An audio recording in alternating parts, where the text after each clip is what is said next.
Olá, nós vamos começar a nossa conversa de hoje falando de história e das características que a história tem enquanto uma possibilidade de conhecimento para o mundo do presente. Nós vamos começar falando de passado e como é que a história busca esse passado para poder se firmar como um conhecimento do presente, útil no presente, um conhecimento científico útil no presente a partir desse passado, e como é que a própria história faz para reler esses passados a partir de valores que muitas vezes estão além até da possibilidade de grande controle por parte do historiador. Primeiro, o que seria um passado? Nós já falamos sobre tempo, sobre presente na história. O passado seria qualquer acontecimento que já houve e, no nosso caso de historiadores, que envolveu humanos. É claro que nem todo passado necessariamente precisa envolver humanos. Quando você pensa que cientificamente a Terra tem 4,5 bilhões de anos e que nós, enquanto humanos, chegamos aqui nesse planeta a um período entre 300 e no máximo 500 mil anos, quando você pega espécies humanas próximas a nossas, mas não necessariamente Homo sapiens sapiens, nós vamos pensar num passado do planeta que nunca dependeu do ser humano para existir. É como se, nessa imensidão desse passado, o ser humano tivesse chegado agora nele, e falar em passado não necessariamente é falar de passado humano. Mas quando você traz esse falar do passado para a história e você resgata a partir da história a reconstrução desse passado, as coisas mudam de figura. Por quê?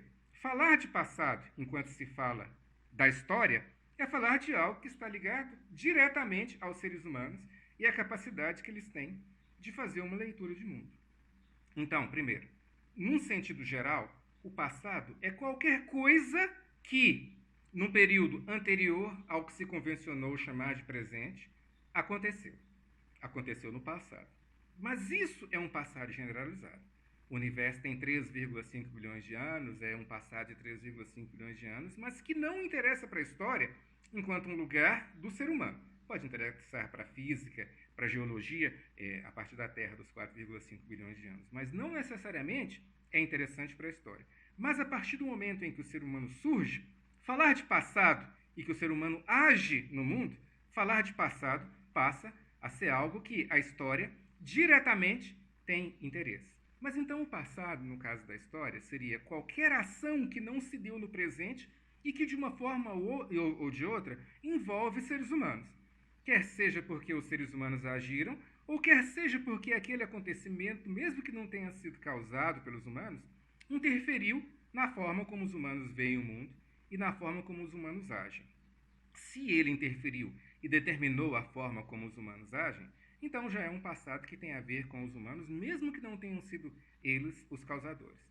Mas o que nós queremos, essa generalização de passado, é só mostrar que essa ideia de passado abarca uma série de possibilidades e que não cabe apenas na história. Que mais cedo ou mais tarde, toda ciência, quer seja uma ciência humana voltada necessariamente, como o próprio termo já diz, para os humanos, quer seja uma ciência voltada para as questões da natureza e que envolve pouco ser humano. No caso de todas elas, o passado é um componente determinante dessa forma de agir, dessa forma de pensar e dessas coisas todas. Então, quando se fala de passado, quando se fala dessa generalização, desse ser humano que tem essa marca e que categoricamente pode ser visto a partir desse prisma, nos interessa. E no caso da história, nós podemos pensar que toda história, toda produção histórica é uma releitura de um passado a partir das luzes ou do interesse que um presente tem nesse passado. O que seria essa releitura a partir dos interesses ou a partir daquilo que um presente tem como um valor de um passado? Nós vamos trabalhar com 3 exemplos aqui nesse texto. O primeiro deles vai ser a partir de fábricas e de tecnologia de ponta, tanto fábricas de aviões, automóveis e de produtos químicos. O segundo deles vai ser a partir da reconstrução desse mundo, a partir dos próprios humanos, não necessariamente das produções materiais, como no caso do primeiro exemplo, mas das ações dos humanos. Vamos pegar o exemplo de Cristóvão Colombo, por exemplo, como uma possibilidade. E o terceiro exemplo, que vai seguir esse mesmo prisma, nós vamos sair das questões dos humanos, do passado, que agiram, que são esses que nós trouxemos, das questões das tecnologias, e vamos trazer isso para o presente, mostrando como é que, na contemporaneidade, esses seres humanos podem ser vistos a partir de aspectos positivos ou negativos, e que essas construções científicas podem ser vistas a partir das coisas negativas ou positivas. O primeiro deles é pensando no passado relativamente próximo, de 75 anos, 80 anos, que é o período da Segunda Guerra Mundial. Vamos pensar em algumas empresas da época do período da Segunda Guerra Mundial e que estão aqui até hoje. Mitsubishi, Volkswagen, Hugo Boss, Bayer, Siemens, que são empresas que existiam naquela época e continuam existindo até hoje, e que, na época da guerra, muitas vezes enriqueceram por uma série de processos de produções que eram valorizadas no período, mas que não necessariamente são bem vistas hoje. E que na reconstrução desse passado, muitas vezes aquilo que era positivo numa época, deixa de ser positivo de hoje. E historicamente falando, depois nós vamos ver como é que o historiador faz para lidar com essas coisas. A Volkswagen, por exemplo, quando se pensa na Volkswagen, mesmo quem é tão jovem quanto a maioria dos alunos que vem num vídeo desse, já ouviu, já viu e provavelmente já andou num Fusca, que é o típico carro que marca a Volkswagen no século XX. E vamos pensar o seguinte, a partir desse Fusca e a partir da reconstrução que nós dissemos que podemos fazer do passado desse carro. Um sucesso de venda, uma revolução em termos de tecnologia, um carro barato, relativamente acessível para um número grande de pessoas e que na época fazia a que a maioria dos carros não fazem. Então, ele foi o sucesso que foi, em parte por isso, e a Volkswagen constantemente anuncia a presença desse carro e aquilo que ele foi capaz de fazer para a humanidade nesse período. Até hoje o nome da própria... se confunde Volkswagen, né, com Fusca. Apesar de carinhosamente ele ser chamado de Fusca, o nome oficial dele ou ainda é, ou foi por muito tempo, Volkswagen. Ou seja, aí você percebe, a própria marca se confunde com um carro que foi um sucesso. Mas a Volkswagen e o próprio Fusca, o Volkswagen, surge num contexto que na época foi muito interessante para a Alemanha, mas que não necessariamente é interessante de ser divulgado hoje. O Volkswagen surgiu a partir de uma empresa que trabalhava com prisioneiros judeus, soviéticos, e que foi produzido, concebido, gestado e que iniciou o processo de venda justamente numa época em que uma parcela dos que trabalharam ou na sua concepção ou mesmo nas fábricas, nas suas construções, eram escravos de guerra, judeus que estavam escalados para campos de concentração e essa coisa toda. Teoricamente, não era nenhum problema imoral na Alemanha desse período, um país em guerra, se trabalhar com isso. No passado da Alemanha, do período da Segunda Guerra Mundial, esse não era um drama daquele que chocava a maioria das pessoas e que nem chocava a maioria dos alemães. E que, nesse período, em parte utilizando esse trabalho de mulheres, homens e crianças escravizadas, se produziu o carro que é o grande ícone da produção de carro de todos os tempos, junto com o Ford T, do Henry Ford. Só que esse carro foi produzido dentro desse contexto, que é esse contexto de dominação bélica e de imposição de uma superpotência, na época era uma superpotência, da Alemanha sobre o mundo. A Volkswagen exalta o carro no período e não se preocupa em que as pessoas, ou pelo menos um grande número de pessoas, saibam as coisas, a forma que ele foi produzido.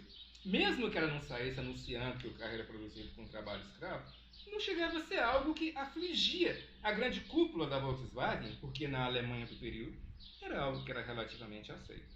Mas esse passado e essa reconstrução e essa valorização dessa história no presente, da história da Volkswagen, da tecnologia, desse carro revolucionário que mostrou o poder da ciência de produzir um carro popular, não é valorizado no presente, a ponto de a Volkswagen valorizar o carro, mas não ter, como é que eu vou dizer, a mesma exaltação, a mesma emoção quando ela vai falar dessas condições de produção do carro. Ou seja, o passado, ele pode ser algo utilizado para te levar para cima, pode ser algo utilizado para te promover, mas pode ser algo utilizado também como uma mancha em você. Mesmo que na época os grandes industriais da Alemanha, a liderança política da Alemanha, não visse problema algum na Volkswagen agir dessa forma, mesmo que para essa parcela que controlava a Alemanha isso fosse legítimo e lógico, não é algo que o presente considera positivo. Então, a primeira marca do passado não é simplesmente ser algo que, no caso da história, trazendo para o passado dos seres humanos que interessam para a história, não para o passado do planeta ou da geologia, indiretamente e, de certa forma, distante dos seres humanos, mas trazendo para o passado da história, o passado, que é aquele objeto de estudo da história, aliado ao tempo e ao fato social e ao fato histórico, que se der tempo nós vamos ver hoje, se não der nós vamos ver na semana que vem, ele pode ser um lugar de redenção, quando ele mostra, olha, nós a Volkswagen somos poderosos a ponto de fazer esse carro revolucionário, que as pessoas vão usar.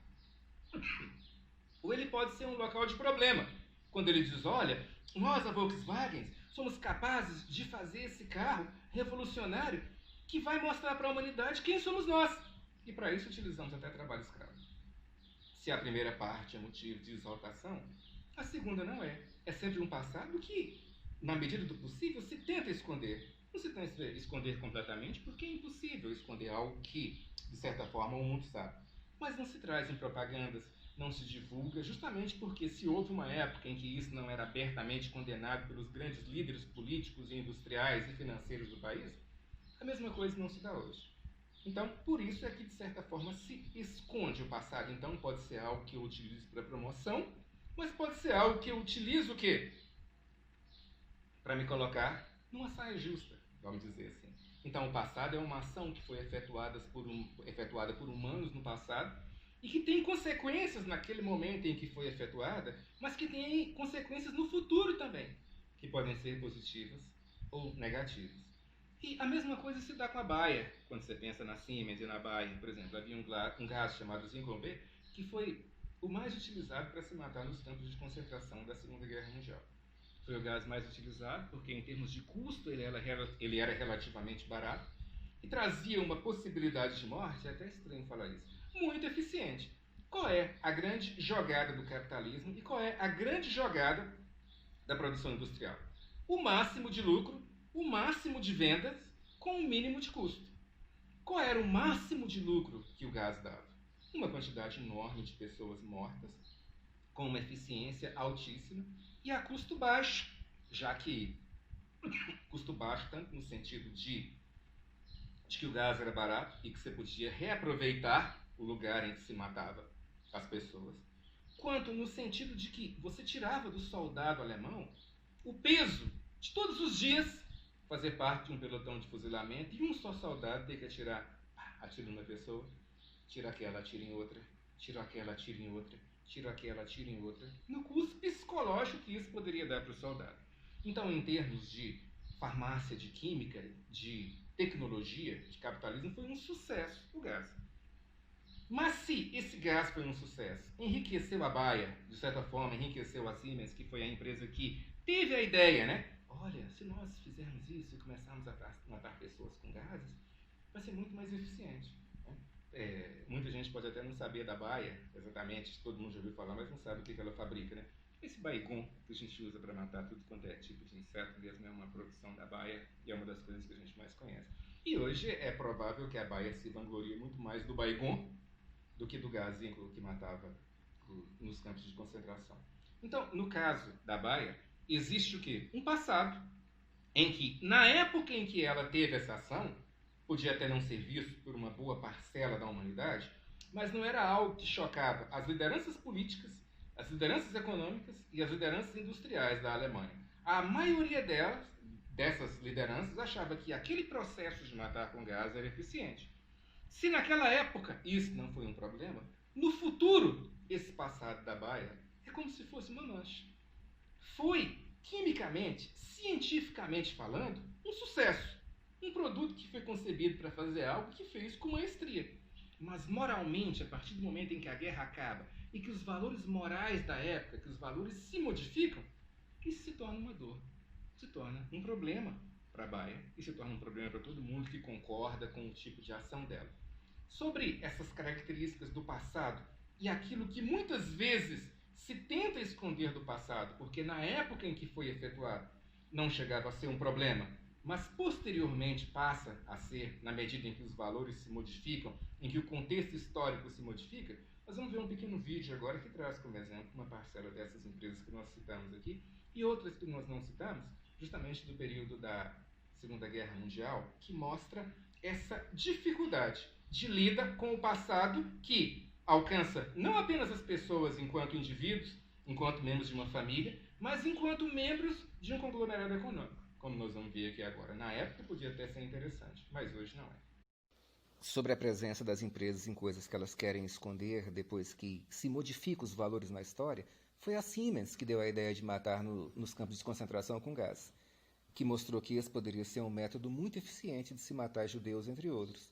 E a Bayer foi e desenvolveu o gás, o Zyklon-B, que foi um sucesso de produção e um sucesso científico, e que ela ganhou muito dinheiro com isso na época, com o gás que ela desenvolveu para matar e que foi utilizado. E a Mitsubishi, a grande produtora de carro, também entrou nessa. Ela fabricou o caça mais conhecido da Segunda Guerra Mundial, que é o Mitsubishi Zero, o avião mais emblemático, que foi um sucesso em termos de produção, de tecnologia. A Volkswagen também usou trabalhadores escravos na produção de carros nos anos de 1930 e 1940. Na época em que ela desenvolveu o carro mais emblemático dela, o Fusca, ela usava trabalho escravo. E quem é que eram esses trabalhadores escravos? Normalmente identificados com um número e considerados de uma raça inferior ou de uma etnia, como nós dissemos hoje, inferior. Homens, mulheres, crianças, podiam ser judeus, ciganos, testemunhas de Jeová, soviéticos, entre outros. Todos aqueles que, de uma forma ou de outra, eram vistos com alguma inferioridade, eram colocados nessa condição. Mesmo o Hugo Boss fez parte disso. O Hugo Boss, que faz esses ternos que nós amamos, né? Às vezes não compramos pelo preço, mas amamos olhar. Mesmo a Hugo Boss fez isso. Ela se tornou a empresa que se tornou esse conglomerado gigantesco que existe hoje, justamente porque ela produzia roupas maravilhosas, duráveis, que para o exército da Alemanha, por exemplo, produzia uniformes militares que aguentavam tudo aquilo que um uniforme militar tem que aguentar. Era relativamente confortável para a época, um tecido que te protegia do frio, mas que em alguns momentos te permitia respirar na época do calor e que o soldado podia ficar com ele durante os vários dias sem uma higienização perfeita, e ele continuava com uma relatividade, com um relativo conforto para esse soldado que estava lá dentro. Ou seja, tecnologicamente falando, um produto fantástico. É aquele sonho. Quem que não sonha com uma roupa que seja confortável, durável e que nos traga uma série de coisas, inclusive sucesso com as outras pessoas. Mas talvez o que a Hugo Boss não comente e não goste desse sucesso que ela teve nesse período é que esses uniformes militares também foram feitos com trabalho escravo de prisioneiro. Então, mesmo que tenha sido um sucesso de venda, mesmo que tenha sido um sucesso tecnológico, quando os valores mudaram, esse passado deixou de ser importante. E tudo que a Hugo Boss quer no momento é esquecer que ela fez parte desse passado e que, de certa forma, contribuiu com tudo aquilo que aconteceu com uma série de pessoas, não apenas judeus, mas ciganos, testemunhas de Jeová, soviéticos e uma série de outras minorias que passavam por todas aquelas questões que nós já vimos nos filmes e nos documentários sobre a Segunda Guerra. Então, o passado, se ele não basta ser tecnológico para que ele seja efetivo, não basta lhe dar lucro, não basta lhe dar os resultados esperados. A sua ação no passado, ela pode ter tudo isso. Ela pode ter dado os resultados esperados, ela pode ter trazido uma série de aspectos interessantes, ela pode ter desenvolvido tecnologias, ela pode ter produzido riquezas em grande quantidade. Como todo passado é julgado por alguém que vem depois dele, pode ser que nada disso valha perante aquele que julga. Porque todo historiador olha o passado não é necessariamente e só a partir dos valores do passado, mas a partir dos valores do presente. Então o passado é isso. Esse jogo que se mostra e que de repente você pode dizer, tá, nós estamos falando de empresas, estamos falando de períodos específicos, mas na verdade isso atinge todos os seres humanos em diferentes aspectos da própria vida e não apenas essas empresas distantes como nós estamos falando. Vamos pegar um exemplo aqui muito mais próximo de nós para se perceber como esse passado olímpico. De repente você pode pensar, também falando da Segunda Guerra Mundial é fácil, tudo aquilo que aconteceu naquele clima da guerra e tudo aquilo, é sempre a necessidade de se esconder um passado, mas isso não é uma marca da Segunda Guerra Mundial. Essa necessidade de reviver, de reconstruir, de criticar, e de trazer o passado à luz dessa quantidade de coisas que pode ter sido interessante numa época, mas não necessariamente é interessante de outra, é um componente de todas as épocas e de todos os períodos, e não apenas deles. Vamos pensar, por exemplo, aqui nas pessoas que descobriram a América. Cristóvão Colombo, Pedro Álvares Cabral, Américo Vespúcio, que chegam na América e trazem uma série de coisas que até hoje são consideradas interessantes para a América. Uma tecnologia, o desenvolvimento tecnológico que não se sabia na época, que ninguém sabia do poder que se tinha na época, esse desenvolvimento tecnológico que eles têm, mas que posteriormente passa a ser questionado por uma série de coisas. Por que é que se questiona esse desenvolvimento e essa coisa toda? Eles não desenvolveram a América em termos tecnológicos melhor do que a América era? Não trouxeram navios melhores? Não trouxeram técnicas de navegação melhores? Armamentos em termos de eficiência melhores do que o da América? Até a forma de tratar o ouro, da produção de ouro em alguns aspectos, pode ter sido superior. Alimentos novos, claro, também uma série de coisas. Mas, acima de tudo, trouxeram também um fator, acima de tudo não, junto com esses fatores, trouxeram também um fator que não necessariamente é valorizado no presente, que foi o quê? Violência e escravidão.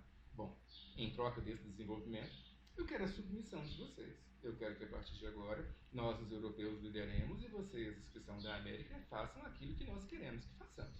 Então, a partir de hoje, vocês são escravizados, nós trazemos os escravizados da África, escravizamos índios, e vocês produzem o que nós queremos, porque agora nós é que determinamos essas coisas. E o que aconteceu a partir do momento em que eles fizeram isso? Num primeiro momento, eles foram bem vistos na Europa, muito bem vistos.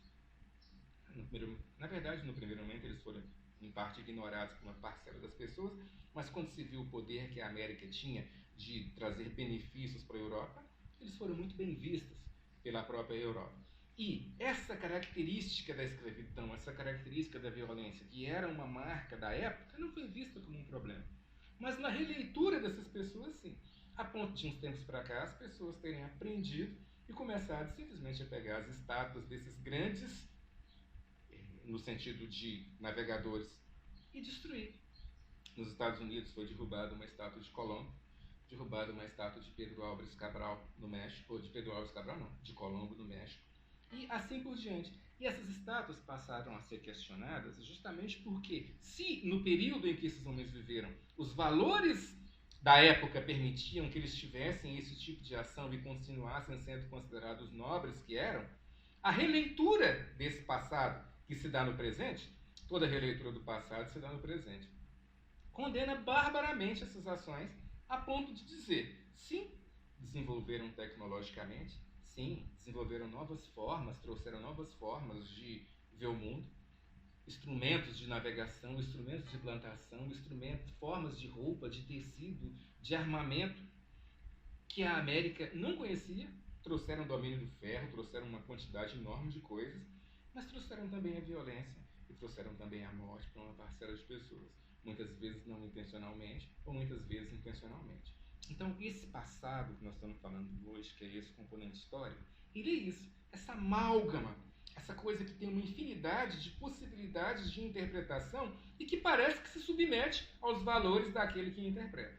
Então, é sempre uma luta entre o historiador, o passado e o tempo. Eu tenho um passado que tem os valores da época e tenho o passado, ou melhor, eu tenho o presente daquele que pesquisa. E isso se mostra no trabalho de um historiador e se mostra sempre que nós produzimos história, se mostra no meu e se mostra em todos aqueles que, por um motivo ou outro, começam a produzir história, incluindo você.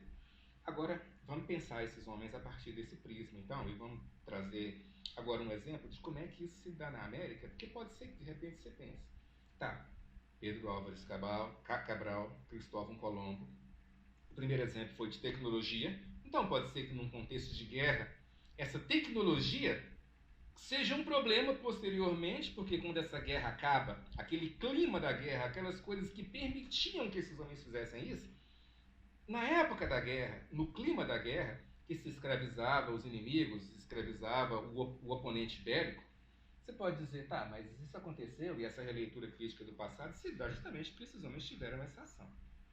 Ou no caso dos descobridores, você pode pensar, tudo bem, um segundo exemplo.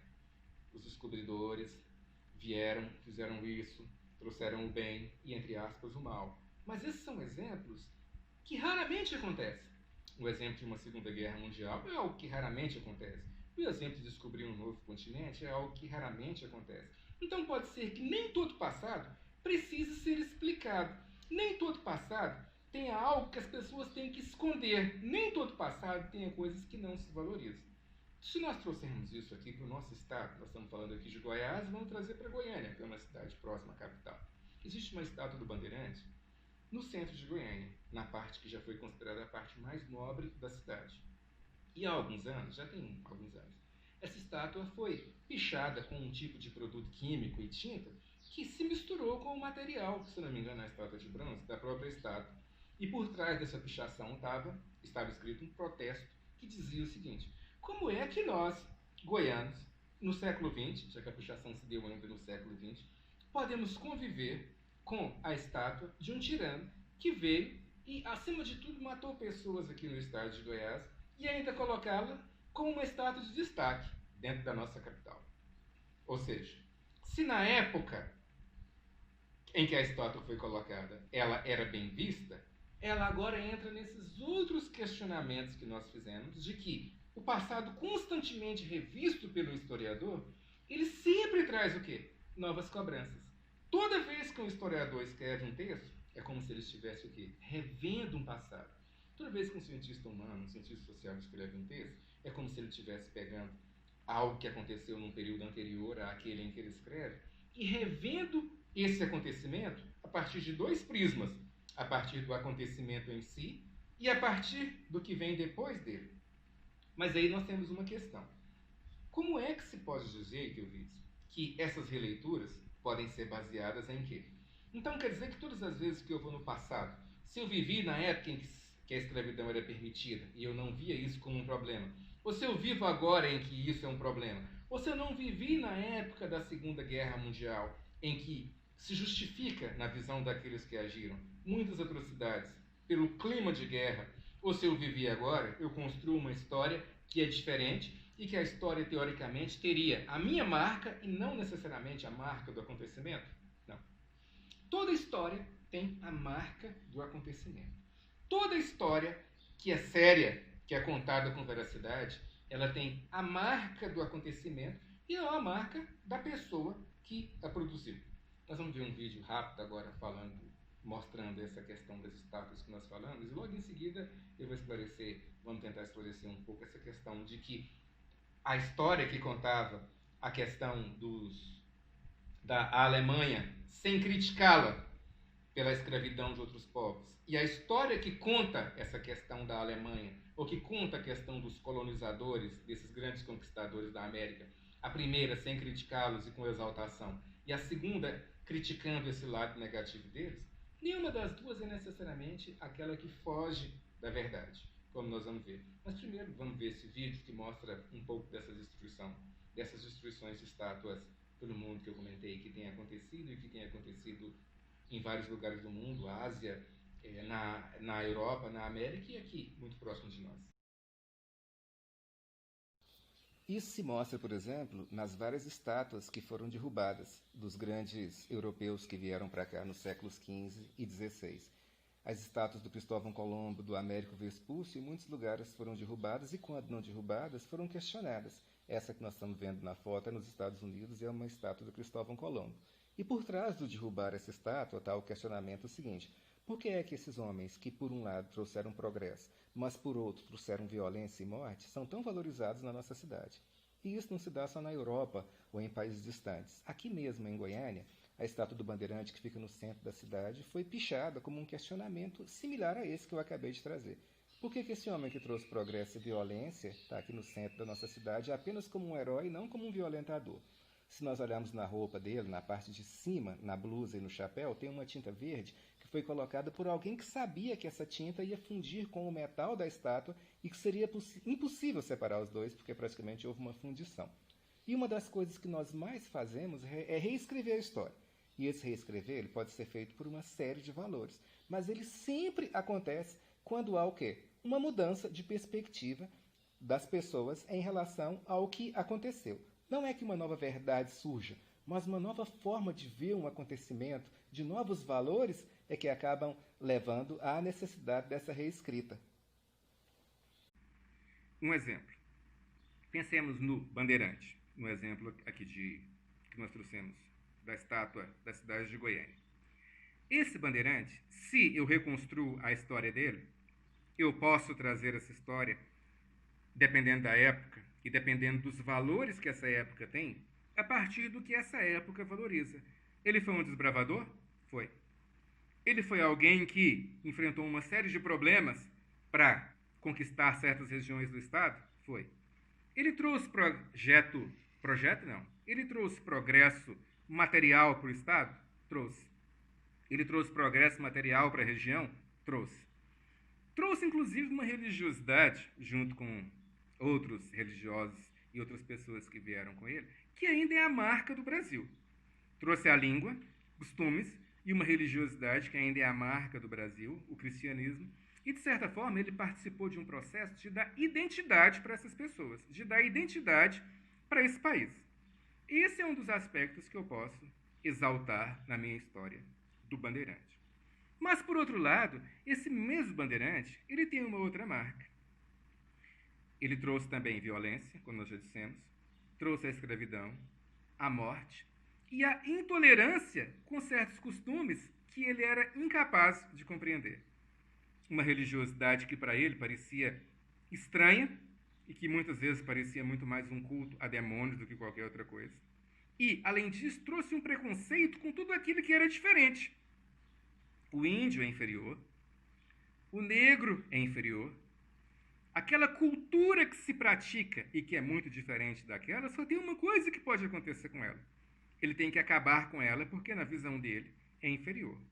Esse outro lado também é o bandeirante.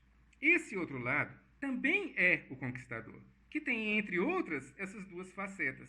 Essa da maravilha e essa do que é um problema. E é um problema porque, a partir do momento que eu destruo uma série de coisas que não me pertencem simplesmente porque eu não consigo entendê-las, eu passo a ser um problema. E aí, qual desses dois bandeirantes faz parte da história? Os dois. Aquele que trouxe o progresso e aquele que trouxe problemas. E como é que a história julga esse bandeirante? Como é que o historiador, um cientista que teoricamente deveria ser imparcial, faz para buscar no passado histórico esses elementos e trazer para a pesquisa histórica do presente? Teoricamente, ele faz a partir de um método e de uma teoria que deveriam permitir a ele separar os valores da época do bandeirante da dele. Mas, primeiro, que todo pesquisador é um ser humano inserido num contexto e que também tem valores e que tem uma série de coisas que vão interferir na forma que ele vê o mundo. Então, mesmo que se esse seja um projeto, ele não consegue construir totalmente. E segundo que o que se questiona quando se derruba estátuas, quando se faz essas coisas, não é que, reconhecidamente, o bandeirante, ou reconhecidamente aquele grande homem, deixou de trazer coisas positivas. Mas é um protesto que diz o seguinte: ok, no passado, quando essa estátua foi colocada, a visão de mundo que se tinha era a seguinte: o desbravador veio e trouxe o progresso. As pessoas do passado construíram essa estátua para ele por causa disso. Mas, num período posterior, quando os valores mudam e esse passado é relido, além da valorização desse progresso, se questiona por que é que, na época em que se fez as estátuas, não se valorizou também o problema da destruição. Porque esse não se problema da destruição que esse bandeirante causou, de vidas, e nesse sentido que nós falamos. Porque na época em que se trouxe esse passado, que se construiu esse passado histórico e que se falou desse bandeirante, as marcas interessantes, as marcas que se buscavam, os valores sociais que interferem na forma do historiador produzir, eram aqueles que valorizavam essas coisas. E, conscientemente ou não, foi esse tipo de história que em boa parte se produziu ou que em boa parte ficou no imaginário das pessoas. E, então, produzir história é sempre lidar com o passado, é sempre lidar com fatos históricos que aconteceram no tempo, é sempre lidar com um método, com uma teoria que tenta fazer com que você produza uma história que busque no passado coisas ligadas a uma imparcialidade, mas é sempre se submeter a isso. É quase que uma impossibilidade. Posso até tentar buscar no passado posso até tentar negar esses elementos, mas sabendo que é muito difícil de se conseguir isso. Então, é sempre uma luta o produzir história. É sempre uma luta entre um método que quer trazer imparcialidade, mas os valores de uma época que interferem. Os valores da época do nazismo interferiam a ponto de permitir que a escravidão não fosse vista pelos grandes líderes como um problema. Mas na releitura de 2020 os valores dos bandeirantes não impediram que eles viessem e trouxessem progresso, mas que também trouxessem destruição. As primeiras releituras históricas desses bandeirantes e os valores da época em que elas foram feitas foram fortes a ponto de, até certo, em uma pequena quantidade, anular nos trabalhos históricos a força desse componente de destruição com a valorização desses componentes de construção. Mas que, no século XXI, em que o outro passa, pelo menos para uma parcela das pessoas, a ser considerado, se questiona o seguinte: ok, essa estátua está aí porque eles fizeram muita coisa. Mas por que é que quem colocou essa estátua que está aí também não colocou uma estátua daquele que foi o quê? Martirizado por ele? Porque esse mundo, esse país, esse fato histórico, esse passado que foi trazido nesse processo histórico, é como se ele tivesse só um componente, o bandeirante. Tá? Então, a queima, a destruição, o colocar estátuas no chão, tem muito a ver com essa releitura de um passado e com a forma como se vê essa época. E, ainda sobre isso, e mostrando num último exemplo, para que a gente termine esse texto, o tanto que a força desse passado, dessas reconstruções, são difíceis de serem controladas, vamos pensar o seguinte: se numa cidade russa, que hoje tem o nome de São Petersburgo, essa cidade foi conquistada pelos russos numa luta contra os suecos, no final da Idade Média e passagem para a Idade Moderna. E pela religiosidade dos russos da época, eles passaram a chamar a cidade de São Petersburgo. O São era pela religiosidade e Petersburgo era em homenagem a um grande líder, um dos vários Pedros que houve na Rússia, e que era um grande líder. São Petersburgo. Tinha todo sentido para as pessoas que colocaram esse nome na cidade. A religião e um grande líder. Só para perceber como é que as releituras do passado, as releituras de um acontecimento, elas são feitas sempre pelo historiador e sempre por aqueles que releem o acontecimento a partir de valores. Só que na época da Primeira Guerra Mundial, e não da Segunda, na época da Primeira Guerra Mundial, em guerra com a Alemanha, e Petersburgo, burgo, tem muito a ver com a grafia alemã, tem muito a ver com a noção de cidade alemã. Então, estamos em guerra com a Alemanha. Por que é que vamos deixar São Petersburgo com esse nome que lembra tanto essa Alemanha? Vamos mudar o nome da cidade para Petrogrado. Continua uma homenagem a Pedro, mas não necessariamente agora com uma sonoridade que lembra a língua alemã, que é o nosso inimigo. É o passado reconstruído a partir do presente e o nome da cidade sendo modificado a partir dos valores do presente. Termina a Primeira Guerra Mundial, Revolução Russa, Lenin ascende ao poder, posteriormente morre. Agora, já na União Soviética e não na Rússia, o grande nome, um dos grandes nomes, é justamente Lenin. Aí a pergunta é, ok, vamos reconstruir o passado da cidade novamente.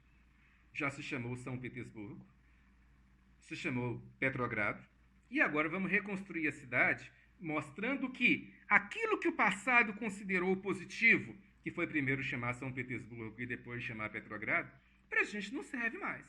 Porque, na nossa época, é muito mais importante que ela se chame Leningrado, em homenagem ao nosso grande líder Lenin. Pegamos o passado, mudamos o nome da cidade, porque o passado não nos serve mais. E a cidade passa a se chamar Leningrado, em homenagem ao líder Lenin.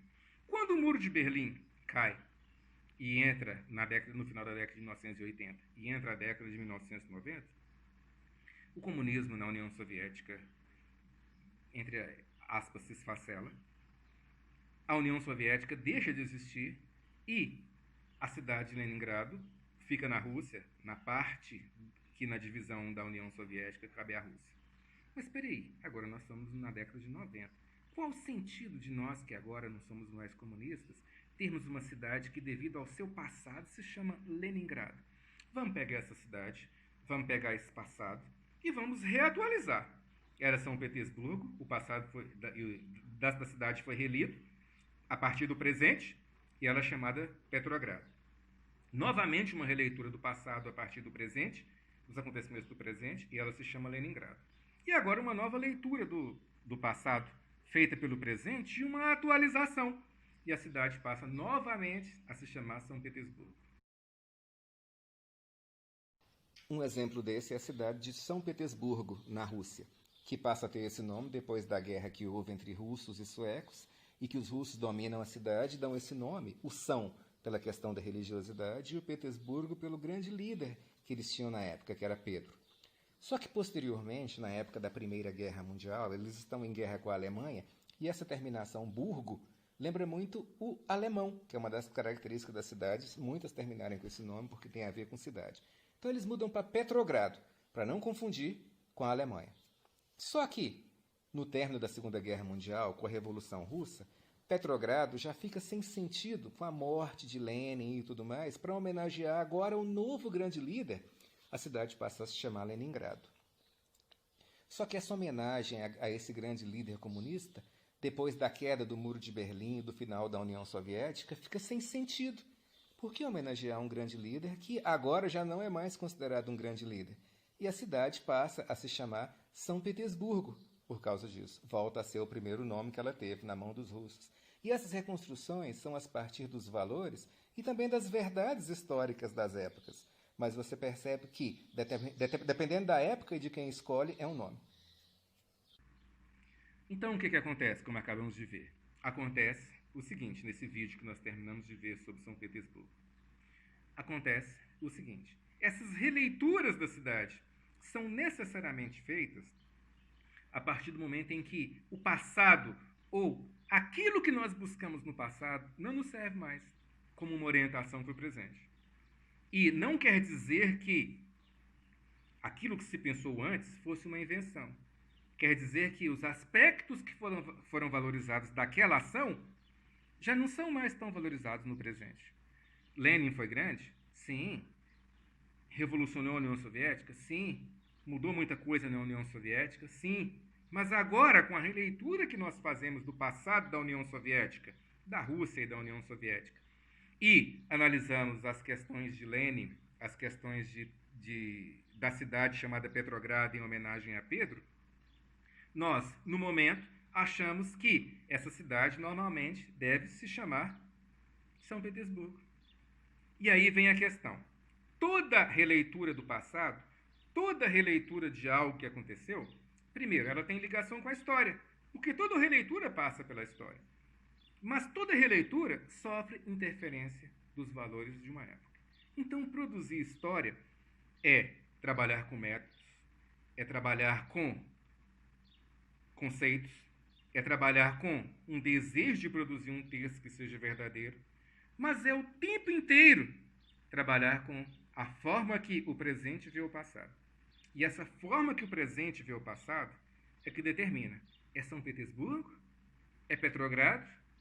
É Leningrado? Ou é novamente São Petersburgo? É permitido que a Volkswagen trabalhe com escravos, enriqueça e seja bem vista trabalhando com pessoas escravizadas? É de bom tom ou não é? E essa releitura do passado, ela é feita pelo historiador a partir de todas as expressões, a partir de um método, a partir de uma teoria científica, mas a partir dos valores desse próprio historiador, que muitas vezes, na maioria, condena o que a Volkswagen fez com os trabalhadores escravizados, mas que é feito também a partir de interesses que ele atende. Então, trabalhar passado, trabalhar tempo, produzir história, é trabalhar com todas essas variáveis e com a constante reatualização ou atualização da forma que esse passado é entregue para a geração do presente. Então, produzir história é isso. Um método, um conceito, teoria, um desejo de produzir uma verdade, mas um historiador que tem valores da época em que ele vive e que constantemente se submete aos valores da época em que ele está inserido e os valores daquilo que ele produzem e que, querendo ou não, em parte justifica essas atualizações. Se São Petersburgo virou Petrogrado e virou Leningrado, quando ela vira Leningrado foi com o apoio de uma parcela dos historiadores que achavam que naquilo tinha sentido. Quando ela volta a ser São Petersburgo também. Ou seja, produzir história é produzir ciência, mas é também, com maior ou menor força, se curvar aos valores de uma época.